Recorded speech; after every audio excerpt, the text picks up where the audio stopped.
जिंदगी में कई बार ऐसा भी दौर आता है या ऐसा भी वक्त आता है जब आपको तिरस्कार, ह्यूमिलिएशन का सामना करना पड़ता है।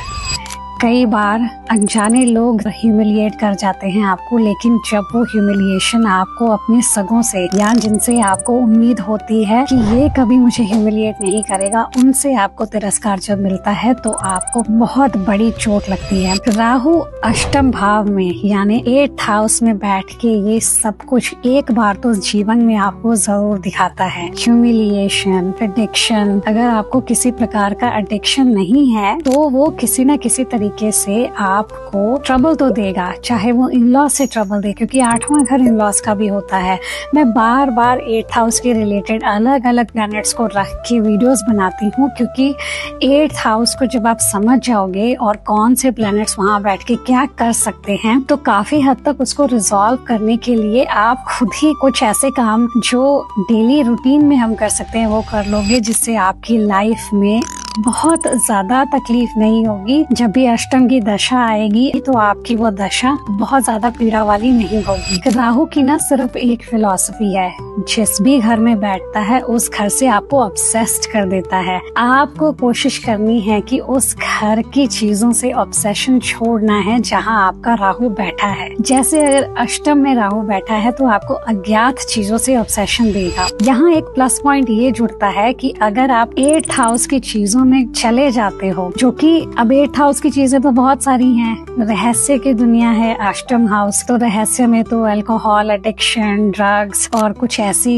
बुरी दुनिया भी आ जाती है, लेकिन वहीं अच्छी दुनिया भी है, जैसे कि साइंटिस्ट हैं, जैसे कि हम एस्ट्रोलॉजर्स हैं, जैसे कि ऑकल्ट साइंस, तंत्र विद्या वाले हैं, रिसर्चर्स हैं, जर्नलिस्ट हैं। ये सारे अगर आप इन चीजों में अपना फोकस ज्यादा लगा देते हो तो आपने क्या किया, आपने नेचुरली अपने 8th हाउस को बैलेंस कर दिया। उससे आपका राहु क्या हो गया, पॉजिटिव हो गया। नेगेटिव की बजाय फिर वो आपको पॉजिटिव रिजल्ट देगा, क्योंकि राहु ना चीजों को ना बढ़ा देता है। वहीं अगर आप 8th हाउस की चीजों से नहीं जुड़े हो तो कभी ना कभी लाइफ में ना आप देखोगे आपको राहु शून्य पे जरूर लेके आएगा। एक टाइम ऐसा आएगा, आप ऐसे लोगों को बोलते हुए सुनोगे कि सब कुछ खत्म हो गया था, फिर एकदम से 0 से शुरू किया और फिर इस मुकाम तक पहुंचे। राहु आपको लेके जाता है इन सब चीजों से। अगर 8th हाउस में आपके राहु बैठा है तो आपको ये रेमेडी करते रहना चाहिए। चांदी के ग्लास में आपको जल या दूध का सेवन करते रहना चाहिए।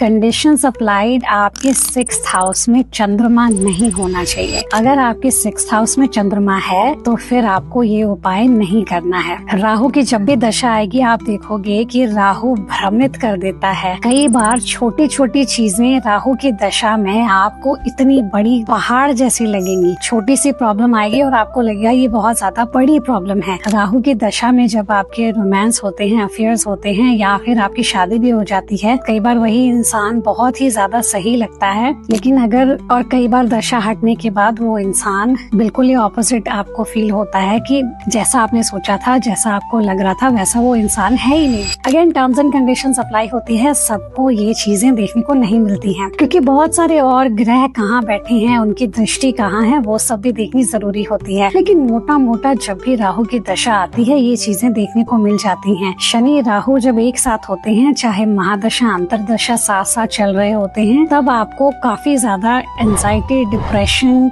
इन चीजों का या मेंटल स्ट्रेस का सामना करना पड़ता है। राहु भ्रमित करता है, शनिदेव कहते हैं कर्म कर। आप असमंजस में रहते हो कि अब करना क्या है, क्योंकि राहु आपको ऑब्सेस कर देता है, आपको भ्रम में डालता है, तो आपको जो चीजें सही नहीं है शायद वो आपको सही लग रही है, तो शनिदेव वहाँ कह रहे हैं कि तुम सही नहीं कर रहे हो, तुम डिसिप्लिन में नहीं हो, तुम कर्म नहीं कर रहे हो। तो उस टाइम पे लोगों का मोरल डाउन फील होता है काफी ज्यादातर वो देखा गया है। अगर आपने रिलेट किया है कमेंट सेक्शन में जरूर लिख के बताइएगा आपका राहु कौन से घर में बैठा है। जय श्री राम।